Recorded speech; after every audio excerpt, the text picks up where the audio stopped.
ปลูกเพชรทำลายเลย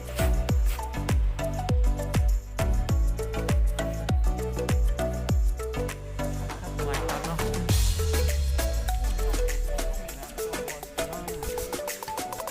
แกสวยว่ะมาใหญ่ๆ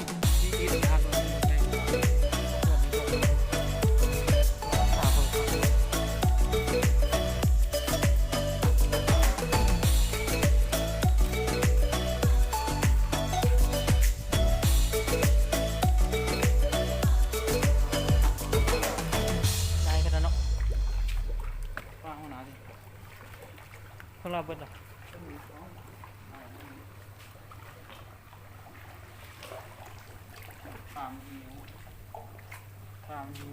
ปลามันยังใหญ่แท้ปลาคาร์ฟหมดว่ะงามงามงาม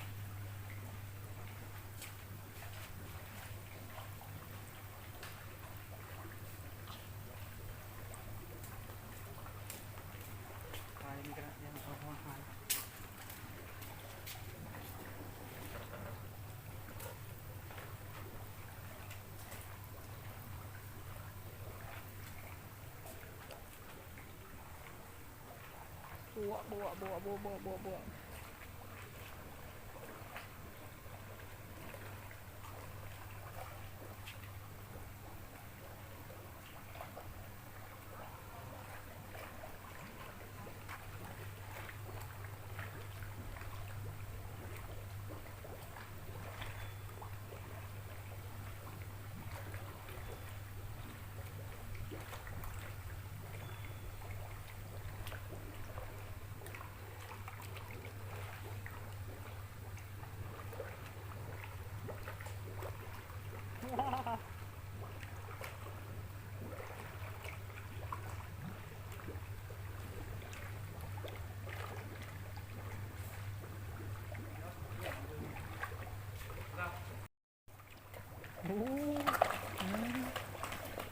ใหญ่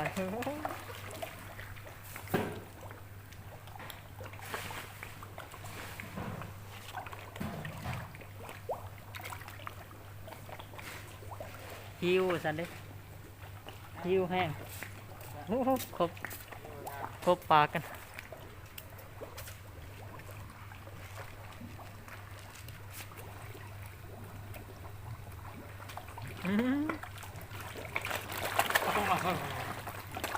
บุครบมือ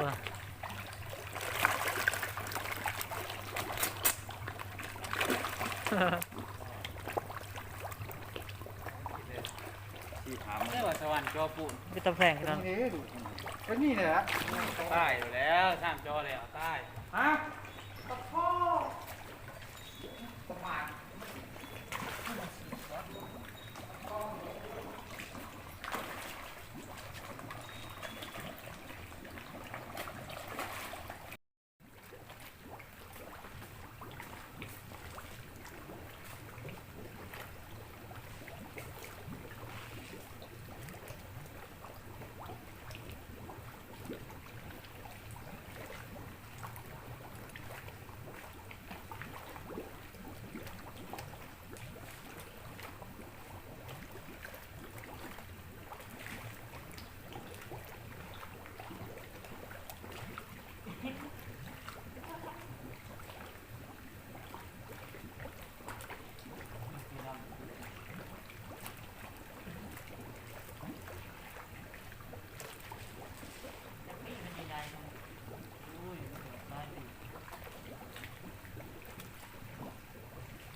คิวมา3 มื้อแล้วว่าซั่นอดบ่ได้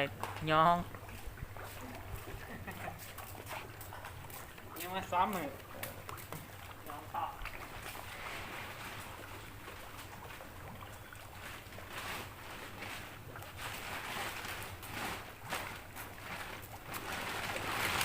ปากเลยเอา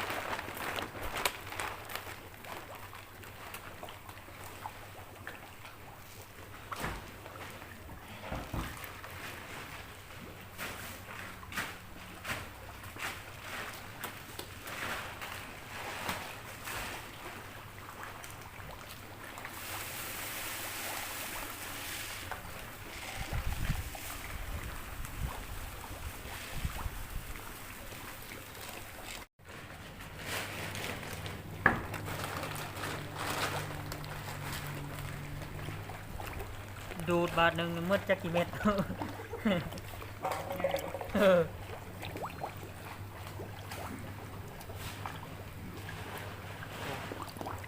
บวก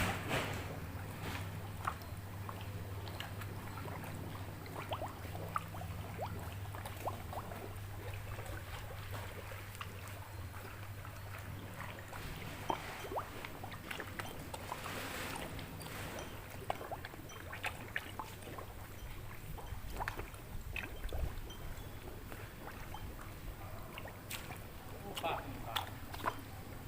มันพูดเห็นอยู่ว่าปาก ตัวเนื้อโอ้ ยิ้มเลยที่เผื่อหอยเนี่ยเอากระปี้ดูใส่หรอเนาะ ตัวนี้ยังคือท้องยิงแล้ว นั่นเป็นยังไง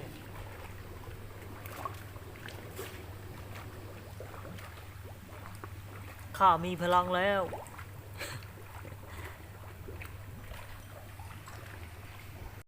นี่คุณปาก